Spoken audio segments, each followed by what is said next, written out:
Hello दोस्तों, स्वागत है आप सभी का हमारे आज के वीडियो में। तो यार जैसा कि मतलब मैंने पुराने जो वीडियोस है उनके कमेंट सेक्शन में देखा कि स्टूडेंट्स को इस चीज़ को लेकर डाउट है कि मतलब लॉजिकल रीजनिंग और इंग्लिश में किस टाइप के क्वेश्चंस पूछे जाते हैं, और कुछ लोग उसमें डिफिकल्टी भी फेस कर रहे हैं अगर वो कोई ऑनलाइन सोर्सेज से प्रैक्टिस कर रहे हैं, whether it is your अरियंत BITSAT guide या फिर कोई और अदर बुक, तो आपको लग रहा है कि उसमें थोड़ी दिक्कत आ रही है। तो उसके लिए वैसे तो पहले हमने लॉजिकल रीजनिंग और इंग्लिश की एक प्लेलिस्ट आपके लिए बना के रखी है। तो इनकेस अगर आपने अभी तक नहीं देखा है तो उसके क्वेश्चंस आप ट्राई कर सकते हैं। इससे आपको मतलब एक आइडिया लगेगा कि बिटसेट में किस लेवल के क्वेश्चंस आते हैं, और साथ ही साथ आपकी प्रैक्टिस के लिए वो काफ़ी बढ़िया है। तो यहाँ राइट साइड में आपको लिंक आ रही होगी, आप उस पर क्लिक करके चेक कर सकते हैं। देन दूसरी ये चीज़ है कि फिर हमने सोचा कि एक्चुअली उन सारे जो हमने ये प्लेलिस्ट क्रिएट की थी तो उसमें मतलब सिर्फ क्वेश्चंस थे आपके लिए, और ऐसा मतलब हमने सामने से आके कुछ ये नहीं बताया था कि इसका सॉल्यूशन किस तरीके से होगा। तो आज के वीडियो में मतलब मैं ये ट्राई करूंगा कि जो हमारे जैसे लॉजिकल रीजनिंग का चार्ट लॉजिक होता है एक सेक्शन, तो उसके कुछ क्वेश्चंस अपन प्रैक्टिस करें। तो यहाँ पे मतलब अपन डिस्कस करेंगे कि उसका मतलब शॉर्टेस्ट अप्रोच क्या हो सकता था, किस तरीके से सोचा जाता है उस क्वेश्चंस में, वो सब चीज़ें डिस्कस होगी। तो यही हम ट्राई करेंगे कि लगातार मतलब लॉजिकल रीजनिंग और इंग्लिश के लिए भी आपके लिए वीडियोस लाते रहे। तो अगर आपको ये वीडियो पसंद आएगा तो कमेंट सेक्शन में ज़रूर बताना, ठीक है। तो बिना किसी देर के स्टार्ट करते हैं अपन आज का वीडियो। तो सबसे पहला क्वेश्चन है आपकी स्क्रीन पे ये रहा, ठीक है। इस डायग्राम में ये देके रखा है कि this is a magic square in which all rows and columns and both diagonals add up to 34। यानी भाई किसी भी रो से ऐड करो, किसी भी रो से ऐड करो, या किसी भी कॉलम से या किसी भी डायगोनल से करो, सबका सम जो है 34 आने वाला है। नाउ एक नॉर्मल स्टूडेंट का अप्रोच क्या होता है कि फटाफट जल्दी से उठाओ और बॉक्स को भाई भर दो, ठीक है ना। जैसे भी कोई ना कोई वेरिएबल लो, क्योंकि भाई टाइम कम रहता है तो अपने दिमाग में यही चीज आती है कि भाई उठाओ और सारे की सारी वैल्यूज निकालने की कोशिश करो। तो कुछ वेरिएबल्स मान लो ए बी सी डी, और जो भी मतलब जिस तरीके से निकाल सकते अपन निकाल लो। बट यहाँ पे अगर क्वेश्चन ध्यान से देखे तो यहाँ पे पूछा है फाइंड एक्स वाई, ठीक है। एंड एक चीज है कि जहां पे एक्स और वाई है वो पूरी की पूरी रो अपन को देके रखी है, 4 plus x plus 16 plus y, तो दैट इज इक्वल टू 34। ये चीज अपन को पता है, ठीक है ना, कि 4 plus 16 plus x plus y is equal to 34। तो ये क्या हो जाएगा, 20 plus x plus y is equal to 34। तो एक्स प्लस वाई अपन को यहां से क्या मिल गया, अगर मैं यहाँ पे सम इधर भेजू 20 को, तो ये मिल जाएगा अपन को x plus y is equal to 14। एक चीज सोचिए, एक्स वाई और एक्स प्लस वाई का रिलेशन अपन ने मैथ्स में भी पढ़ा है यार, A M is greater than equal to G M. ये चीज आपको पता होगी कि नहीं, ठीक है। तो ये चीज अपन यहाँ पे अप्लाई कर सकते हैं। एक बार के लिए अप्लाई करिए तो देखिए क्या होता है, x plus y upon 2 must be greater than equal to root over x y, ठीक है। ये चीज हो गई। एक्स प्लस वाई अपन का 14 निकल आया, यानी 7 greater than equal to root x y. दोनों साइड स्क्वायर किया तो 49 greater than equal to x y. यानी जो एक्स वाई की वैल्यू है अपन की, वो जो है 49 से छोटी होनी चाहिए या उसके इक्वल होनी चाहिए। तो भाई ऑप्शंस अगर अपन ध्यान से देखें, ए जो है वो 49 से बड़ा है, बी भी 49 से बड़ा है, और डी भी 49 से बड़ा है। एक ही ऑप्शन है 45 जो कि नहीं है, यानी कि वही हमारा आंसर होगा। तो नॉर्मल स्टूडेंट जो है वो क्या करता, बॉक्स को पूरा फिल किया और अपने मतलब 2 से ढाई मिनट लगा दिया, ठीक है। क्योंकि आप समझ रहे वेरिएबल्स काफी ज्यादा आ जाएंगे, और मतलब कम से कम 2-3 वेरिएबल्स को अगर सॉल्व करने में टाइम लग जाएगा। या चलिए अपने कोई वैल्यू मानी ए, यहाँ पे ए मान लीजिए, और फिर इसको लिखा कि 34 में से इन तीनों को माइनस करके यहाँ पे कोई वैल्यू, फिर एक एक करके आप ब्लॉक में भरेंगे, उसके बाद भी निकालेंगे तो भी टाइम अच्छा खासा लग जाएगा। बट ये चीज अगर आप फ्यूचर बिट्सियन है, ठीक है ना, तो आपको सोचना भी उसी तरीके से होगा। ये जो कि था ये एक शॉर्टेस्ट अप्रोच था कि भाई अपन ने M greater than equal to G M निकाला और उसकी मदद से आंसर निकाल लिया। चलिए अब देखते हैं अपन नेक्स्ट क्वेश्चन। तो नेक्स्ट क्वेश्चन ये रहा, ठीक है। आपके ये बॉक्स के अंदर जो है वैल्यूज देके रखी है। अब इसमें भी बोला गया है complete the above magic square so that the rows columns diagonals all add to the same number and then find A plus B. तो पिछले केस में 34 बोल दिया था कि वो उसकी वैल्यू है, इस केस में वो चीज नहीं बोली है, और थोड़ी वैल्यूज जो है शायद अपनी ज्यादा दी है इस ब्लॉक में, तो अपन को इसकी मदद से निकालना है। अब इन्होंने पहली स्टेटमेंट क्या लिखी है, कंप्लीट अबव मैजिक स्क्वायर।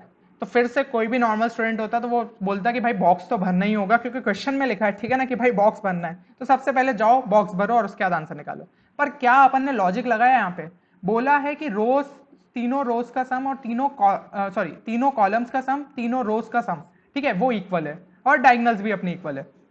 तो सबसे अच्छा तरीका क्या था कि भाई ये वाली कॉलम और ये वाली रो पूरी की पूरी भरी हुई है, तो एक काम करिए, 13 plus 8 plus 6 3/4 is equal to 6 3/4 A plus B.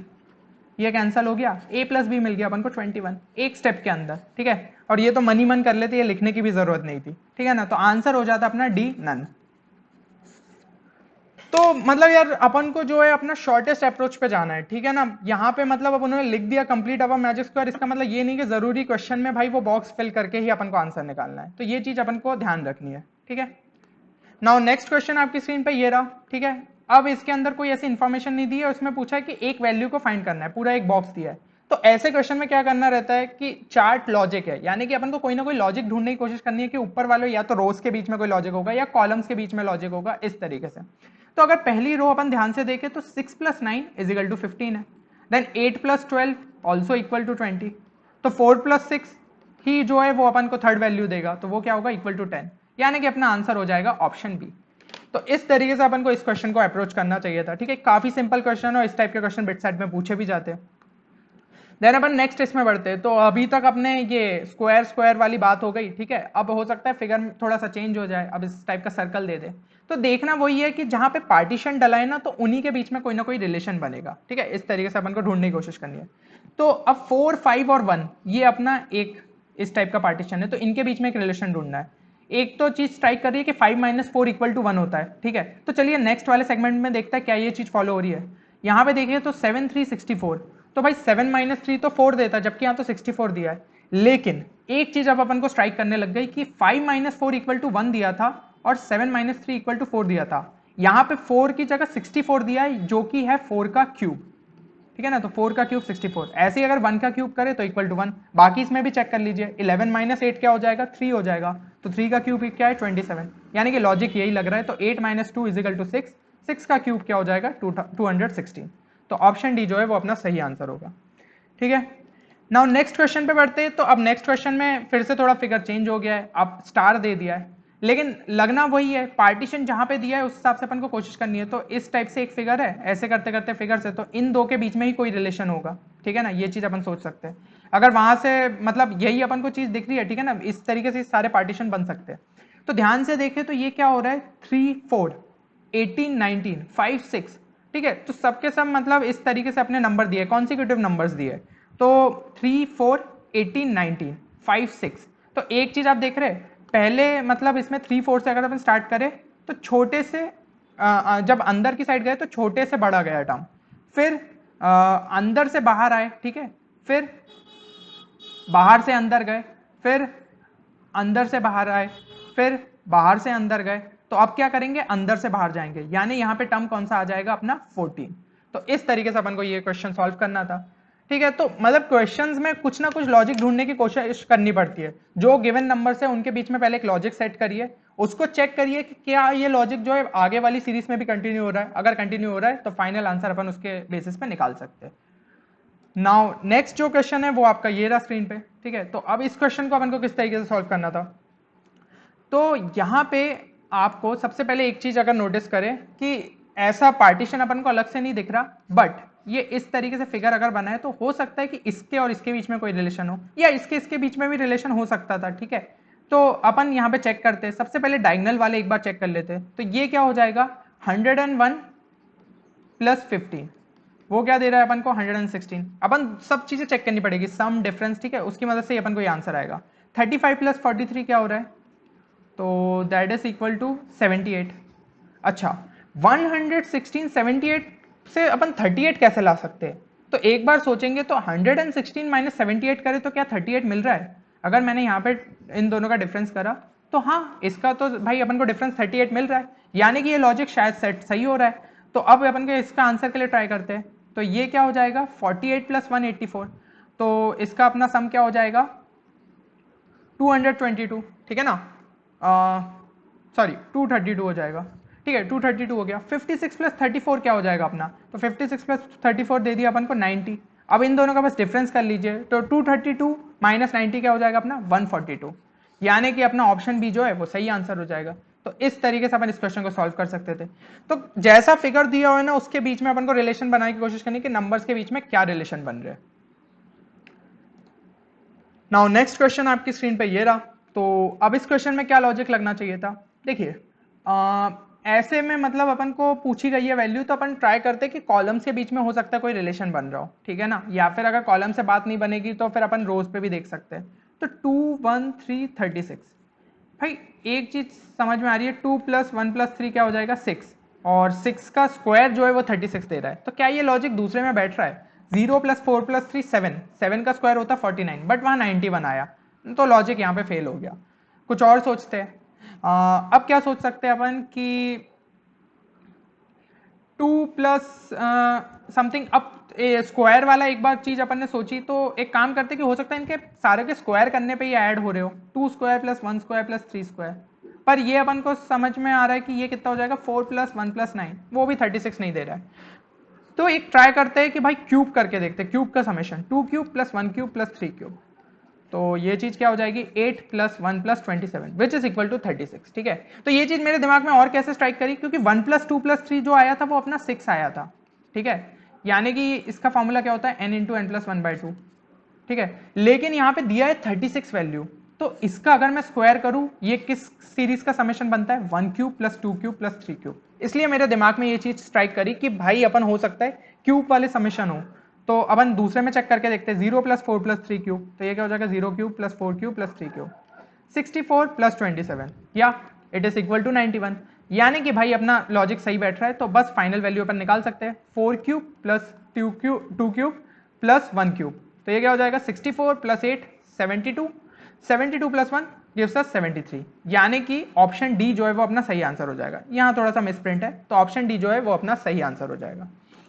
इस तरीके से ही अपन को मतलब क्वेश्चंस में सोचना है कि क्या लॉजिक लग रहा है। ठीक है, अगर देखिए पहला लॉजिक मेरा फेल हुआ तो मैंने दूसरे पे सोचा, दूसरे से फिर मैं तीसरे पे, मेरे दिमाग में एक चीज आ गई कि 1 + 2 + 3 तो 6 होता है और यहाँ पे 6 का स्क्वायर दिया है, तो दिमाग में तब तक चलने लगे कि क्या स्ट्रेटेजी हो सकती है। तो n × n + 1/2 का होल स्क्वायर क्या होता है, क्यूब जो वाली सीरीज रहती है उसका समेशन देता है। तो इस तरीके से अपन को स्ट्राइक कर गया।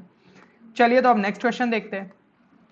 नेक्स्ट क्वेश्चन में इस तरीके से दिया है, तो ये थोड़ा एक मतलब ऐसे वेब टाइप दिया है। ठीक है ना, इस पे कुछ निकले हुए हैं वैल्यूज 29 43 27 45। तो ऑब्वियसली ये यहाँ से यहाँ कनेक्टेड है, तो इन वैल्यूज के बीच में कोई रिलेशन हो सकता है। तो 29 + 43 करे तो वो कितना आ रहा है, 29 + 43 आ जाएगा अपना 72, बट बीच का नंबर तो 80 है, तो हो सकता है कि 72 + 8 करके ऐसा कुछ लॉजिक आ रहा हो। तो 29 + 44 करके देखते हैं, 29 + 44 क्या आ रहा है, 29 और 44 हो जाएगा अपना 73, बट यहाँ पे 70 दिया है, तो +3 करने पे आ रहा है वो चीज है ना, तो वो भी अपना भाई लॉजिक सेट नहीं बैठ रहा। यहाँ पे सॉरी 80 - 8 हो रहा था, तो यहाँ पे तो 70 - 3 60, 70 - 8 अपन को 62 कुछ मिल रहा था, तो वो चीज नहीं मिल रही है, यानी कि लॉजिक अपना फेल हो रहा है। तो अब कुछ और सोचते हैं। 29 + 43 72 आया। अब दूसरे नंबर्स देखते हैं डायगोनल, 27 + 45 क्या आ रहा है, तो दैट इज इक्वल टू 72। तो 39 + 33 क्या आ रहा है, अरे वो भी तो भाई 72 आ रहा है, यानी कि वो बीच के नंबर से उसका कोई रिलेशन ही नहीं लग रहा। मुझे तो लग रहा है कि भाई हो सकता है कि सबके समेशन करते आए तो वो एक कांस्टेंट नंबर रह रहे। तो यही चीज अपन सेकंड में चेक करते हैं, 29 + 44 क्या दे रहा है, तो वो अपन को 73 दे रहा है। 30 + 43 क्या दे रहा है, 73 दे रहा है। 42 + 31 क्या दे रहा है, वो भी 73 दे रहा है, यानी कि इनके जो डायगोनल वाले एलिमेंट्स है उनका सम कांस्टेंट रह रहा है। तो तीसरे में अपन चेक कर लेते हैं, तो यहाँ पे क्या हो जाएगा, 59 + 20 जो है वो है 79, और ऐसे ही 10 + x जो रहेगा वो क्या रहेगा, इक्वल टू 79, यानी x कितना हो गया, इक्वल टू 69। तो अपना फाइनल आंसर जो आ जाएगा वो हो जाएगा ऑप्शन डी। तो ये था अपने सोचने का एक तरीका कि किस तरीके से अपन सोच सकते थे। पहला अप्रोच फेल हुआ तो दूसरा कुछ लगाओ, दूसरा कुछ फेल हुआ तो तीसरा लगाओ, बट करते रहो, लगातार पेन को चलाते रहना है। ठीक है, जहां पे अपना पेन रुका वहां पे अपना सोचने का रुक जाएगा तरीका, तो सोचते रहना है इन क्वेश्चंस में। ठीक है, इस तरीके से अपन को इन क्वेश्चंस को अप्रोच करना था। तो आपने मतलब अलग अलग क्वेश्चन में देखा होगा अलग अलग टेक्निक्स यूज हुई है। ठीक है, कुछ रिलेशन अपन ने कोशिश किया क्रिएट करने का, तो ऐसा कोई फिक्स नहीं रहता कि भाई इधर समेशन से ही आएगा या इधर मल्टीप्लीकेशन से आएगा, कुछ भी हो सकता है क्वेश्चन में। बस अपन को पूरे तरीके से अवेयर रहना है, हर टेक्निक को लगाने के लिए अपन को तैयार रहना है और अपना टाइम सेव करना है।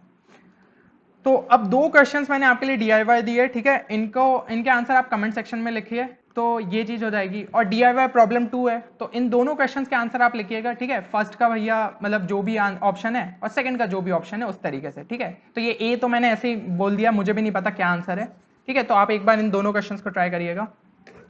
तो उम्मीद करता हूं कि यार आज के वीडियो में आप लोगों को कुछ नया सीखने का मिला होगा और मजा भी आया होगा। ठीक है, तो लॉजिकल रीजनिंग के जब अपन को मतलब एक बार अपन फिजिक्स केमिस्ट्री मैथ्स से थोड़ा बहुत ऐसा लगता है कि भाई बहुत ज्यादा हो गया है, तो अपन लॉजिकल रीजनिंग और इंग्लिश पे शिफ्ट कर सकते हैं, ताकि अपन बिटसेट के लिए तैयारी भी कर ले और साथ ही साथ अपनी प्रैक्टिस भी हो जाए और टाइम तो पास हो ही जाता है, क्योंकि इनके क्वेश्चंस देखिए आपका दिमाग चलता है इनसे, ठीक है।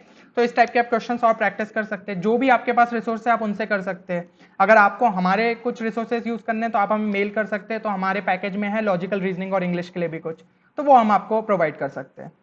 तो फिर उम्मीद करता हूँ कि आज के वीडियो में आपको मजा आया होगा, और इसी तरीके से हम और भी वीडियोस आपके लिए लाते रहेंगे, ठीक है। फिजिक्स, केमिस्ट्री, मैथ्स में भी हम कोशिश करेंगे कुछ ट्रिक वीडियोस लाए, ताकि वो आपको बिटसेट के लिए हेल्प करे।